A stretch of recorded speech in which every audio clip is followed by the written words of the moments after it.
자, 이쯤 되면 뭐 의지가 없었던 거 아니냐 이제 이런 비난도 나올 수 있는데 이렇게 전기요금이나 가스요금, 에너지요금이 크게 오를 것이라는 것을 예측을 못했기 때문에 이런 문제가 또 본격적으로 더 불거지는 게 아닌가 그런 생각도 듭니다.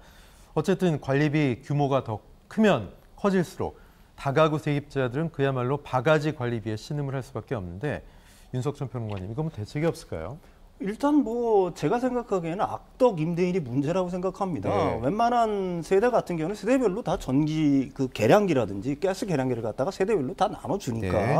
그 부분은 문제가 없죠. 단지 이제 공동으로 쓰는 전기라든지 뭐 이런 거에 대한 어떤 관리비의 전가 부분이 문제가 될 텐데 네. 그게 과연 액수가 얼마나 되겠어요? 이 단독이나 다가구 같은 경우는 규모가 크지가 않을 텐데 사실 그렇다고 한다면은 그런 부분들에 대해서는 제가 개인적으로 생각하기에는 지금 임차인 같은 경우가 적극적으로 임대차 분쟁 조정위원회에 신고를 할 필요가 있다고 봅니다. 그거는 다른 목적이 아니라 사실은 임대소득을 갖다가 탈루하기 위한 목적들 아니면은 전세 신고제를 갖다가 피해가기 위한 목적으로 임대인이 횡포를 하는 거라고 보기 때문에 어떤 법의 도움을 갖다가 반드시 요청을 해야 될 거라고 저는 개인적으로 보고 있는 거고요. 네.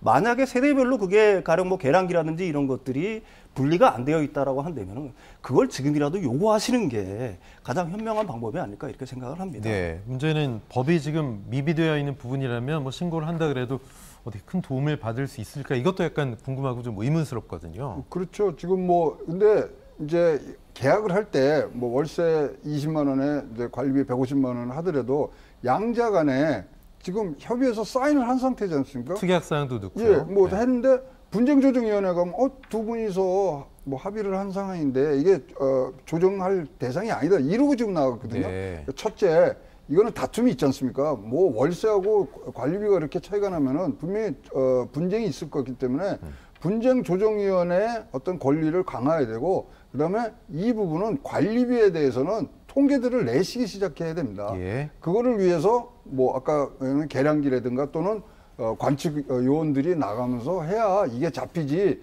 이것을 자꾸만 관리비로만 넘기는 부분들은 지금 임대차 3법에 의해서는 구조적으로 계속 뭐 이것은 증폭할 수밖에 없는 그런 상황이기 때문에 여기에 대한 특별한 대책이 지금 굉장히 시급한 상황입니다. 네, 세입자를 울리는 눈먼 관리비 손을 봐야 될 텐데 정부가 지난해 아파트 관리비 내역을 공개해야 되는 대상을 넓히는 대책을 내놨지만 여전히 좀 실효성 미비하고 사각지대가 있습니다. 실효성 있는 대책이 필요한데 임대인이 관리비를 악용하는 이유 가운데 하나가 바로 전월세 신고제다. 그래서 이걸 좀 손봐야 된다, 바꿔야 된다 이런 얘기 있습니다. 네, 저도 거기에는 동감을 합니다. 지금 전월세 신고제라는 게 사실은 임대인이 악용을 하려면 얼마든지 악용을 할 수가 있거든요. 아까도 말씀드렸듯이 보증금 6천만 원 이하로 묻고 전세 같은 경우에는 월세도 역적이 마찬가지입니다. 월세를 갖다가 30만 원 이하로 내놓으면은 전월세 신고를 안 해도 되는 거니까 여기서부터 문제가 파생하는 거니까 전월세 신고제 대상을 갖다가 전 그 임대주택으로 다 넓히는 방안. 이게 그렇게 뭐 기술적으로 어려운 부분이 아니지 않습니까?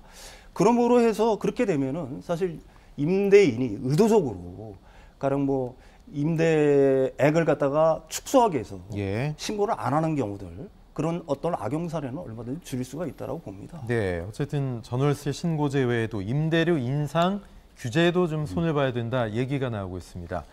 올릴 수 있는 임대료가 한계가 있기 때문에 꼼수로 관리비의 그 인상분을 녹이는 관리비 사각지대를 만들어내고 있다. 이런 지적인데 최영 원장님 가능할까요? 이거는 해야 되는 상황이라고 보죠. 그래서 관리비 규정이 이제 신설이 돼야 되고 주택 임대차에 월세와 관리비가 통합으로 들어가야 됩니다. 그래서 반영이 돼서 그것을 전체를 만들어내는데 그렇다면 이제 이렇게 올해처럼 이제 물가가 뛰는 경우에는 예외 규정을 둬서 가야 되고요.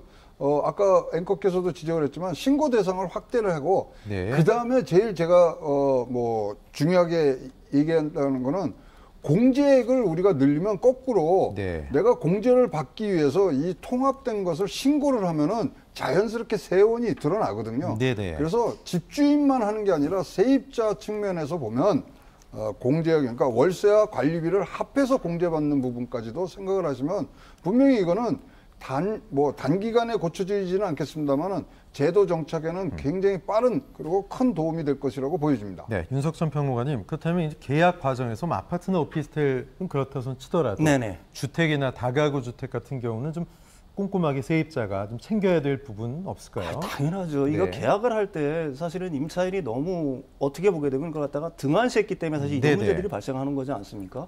가령 복덕방에 얼마든지 물어볼 수가 있죠. 이게 관리비가 한 달에 얼마 정도 나오느냐. 그리고 거기서 그 이상으로 가령 뭐 생각보다 훨씬 더 나왔다라고 한다면 그 폭을 미리 정해놓고 그럴 경우에는 누가 책임진다라든지 이런 특약사항을 얼마든지 낼 수가 있는 거거든요.